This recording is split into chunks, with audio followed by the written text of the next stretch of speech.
Hello my lovely people, मुझे पता है आप सभी बहुत अच्छे हैं और मेरी स्टोरी इतना एंजॉय कर रहे हैं। इसके लिए थैंक यू सो मच। आप लोग स्टोरी तो सुन लेते हैं, चैनल को सब्सक्राइब नहीं करते यार। अगर स्टोरी पसंद आ रही है तो दिल से सपोर्ट कीजिए और चैनल को जल्दी से सब्सक्राइब कर दीजिए। तो मैं हाजिर हूँ आप लोगों के लिए श्रापित गाँव पार्ट 2 लेकर के। तो चलिए कहानी स्टार्ट करते हैं। अगले दिन गाँव के सरपंच ने गाँव के सभी लोगों को बुलाया। सुरेश के पिता और सकीना के परिवार के लोग भी वहाँ आए हुए थे। उसके बाद सरपंच जी ने कहा, इस गांव में 2 साल से 300 से भी ज्यादा लोगों की जान चली गई है और सबको पता है कि मौत का कारण क्या है, लेकिन फिर भी हम लोग आंखें मूंद करके बैठे हुए हैं।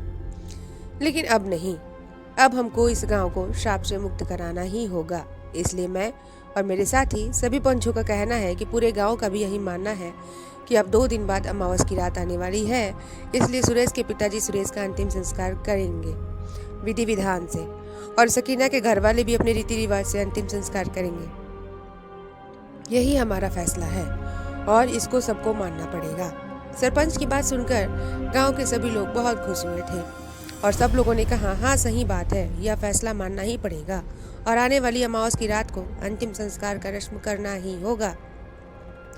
सरपंच ने सुरेश के पिता से उनकी राय मांगनी चाहिए, तो फिर सुरेश के पिता ने साफ मना कर दिया। उन्होंने कहा, सुरेश जिंदा रहते हुए भी हमारे लिए कुछ नहीं था और ना ही मरने के बाद कुछ है, इसलिए हम नहीं करेंगे। सुरेश के पिता का कहना था। तभी वहां उपस्थित गांव के सभी लोगों ने उनका विरोध करना शुरू कर दिया और कहा, यह जानबूझकर अंतिम संस्कार नहीं करवाना चाहते हैं। हमको लगता है यह जानबूझकर ही इस गांव को मरवा देना चाहते हैं। इसके बाद सुरेश के पिताजी भरी सभा में रोने लगे और जोर जोर से बोल रहे थे, तुम सब लोगों ने भी तो मेरे सुरेश को तड़पा तड़पड़ कर मारा और जिंदा जला दिया, तो तुम लोगों को भी तो तुम्हारे किए की सजा मिलनी ही चाहिए।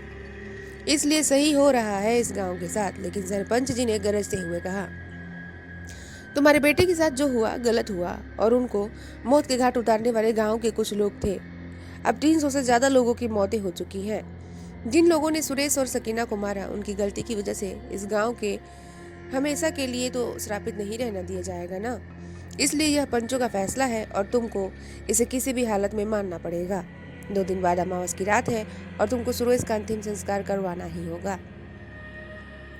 इतना कहकर पंचों की पंचायत सभा खत्म हो गई। गांव के सभी लोगों के कहने के पर सुरेश के पिता अमावस वाली काली रात को अंतिम क्रियाक्रम करने को तैयार हो गए। यह समझो उनको अब सभी के दबाव में यह करना पड़ रहा था। और इस दौरान विनय शाम को समोसे लेकर जाता ही रहा और मन ही मन खुश भी हो रहा था कि बस अब अमावस के बाद मुझे और मेरे गांव को इस श्राप से छुटकारा मिल जाएगा। 2 दिन बीते और अमावस भी आई और दिन में विनय और गांव के लोग तुरंत जाकर बाबा को ले आए। बाबा ने दिन भर उस जगह पर जाकर थोड़ी पूजा करी जहां सुरेश को जिंदा जला दिया गया था और उसके बाद बाबा ने कहा, बाकी की पूजा रात को होगी। अमावस की रात घनघोर अंधेरा था। उस दिन बाबा और बाबा के कहने पर सुरेश के परिवार के लोग और गांव के कुछ लोग उसी जगह पर गए जहां सुरेश और सकीना अंतिम दिनों में रहा करते थे। बाबा ने पूजा शुरू करी और सुरेश के पिताजी अब अंतिम संस्कार पूर्ण करा रहे थे। सुरेश का अंतिम संस्कार मरने के बाद नहीं किया गया था, इस वजह से शुरू से ही सभी विधि विधान से अंतिम संस्कार की रस्म पूरी हो गई। पूजा चल ही रही थी कि तभी बाबा ने कहा, आज अमावस है, इसलिए आज भूत प्रेत और पितरों की शक्ति बहुत ज्यादा बढ़ जाती है। इसलिए अगर अभी सुरेश और सकीना की आत्माएं वहां आए तो सब लोग माफी मांगना, तभी इस गांव को श्राप से मुक्ति मिलेगी। तभी अचानक वहां बैठे सभी लोगों ने महसूस किया कि जैसे हवा तेज चल रही हो और इसी तरफ आ रही हो, और देखते ही देखते बाबा के सामने सुरेश और सकीना आ गए और सभी लोगों को दिखाई देने लगे। लेकिन वहां बैठे सभी लोग डर कर भागने लग गए थे क्योंकि सुरेश और सकीना की शक्ल बहुत भयानक लग रही थी। बिल्कुल जली हुई हालत में दोनों खड़े थे, हड्डी हड्डी नजर आ रही थी। लेकिन बाबा ने सभी लोगों को रोका और कहा, इनसे माफी मांग लो अब, ताकि इस गांव के लोगों की जान बच पाए। बाबा के कहने पर वहां बैठे सभी लोग रो रो कर माफी मांग रहे थे और कह रहे थे, अब माफ कर दो, हमसे जो गलती हुई थी उसकी सजा भुगत चुके हैं हम लोग। लेकिन वहां पर खड़ी सुरेश और सकीना की आत्मा कुछ भी जवाब नहीं दे रही थी। तभी बाबा ने जोर जोर से मंत्र पढ़ना शुरू करा और कहा, हम तुम्हें मुक्त करा देंगे या अभी भस्म कर देंगे। बाबा ने कहा, तुम्हारे पास 2 ही रास्ते हैं, मुक्ति या अभी हम भस्म कर देंगे। बाबा का गुस्से में गरजते हुए इतना ही कहना था और फिर तुरंत सुरेश और सकीना अपनी भयानक आवाज़ में बोलते हैं, हमारी क्या गलती थी, हमें क्यों मारा इन लोगों ने, हमारा क्या कसूर था। बाबा ने जवाब देते हुए कहा, जिन लोगों ने तुम्हें मारा तुमने उन सबको मार दिया है, तो अब तुम मुक्त कर दो इस गांव को। लेकिन उन दोनों ने कहा, इस गांव का हर एक आदमी अपराधी है और हम उन सबको उनके मौत के घाट उतार कर ही मानेंगे। बाबा ने फिर कहा, अभी तुम्हारे पिताजी और तुम्हारा परिवार के लोगों ने तुम्हारी मुक्ति के लिए अंतिम संस्कार पूर्ण कर दिए हैं। तुम मुक्त हो सकते हो, लेकिन मैं तुम्हें अभी भस्म कर दूंगा। बाबा ने सुरेश को मानो एक छड़ी से ही पकड़ लिया और कहा, मैं अभी इसी अग्नि में तुम्हें डाल दूंगा। अब बाबा के कैद में हो गए थे वो दोनों। उसके बाद बाबा ने बोला, बताओ क्या करे तुम्हारे साथ, तुम इस गांव को श्राप से मुक्त कर दो और तुम्हारी भी मुक्ति हो जाएगी आज।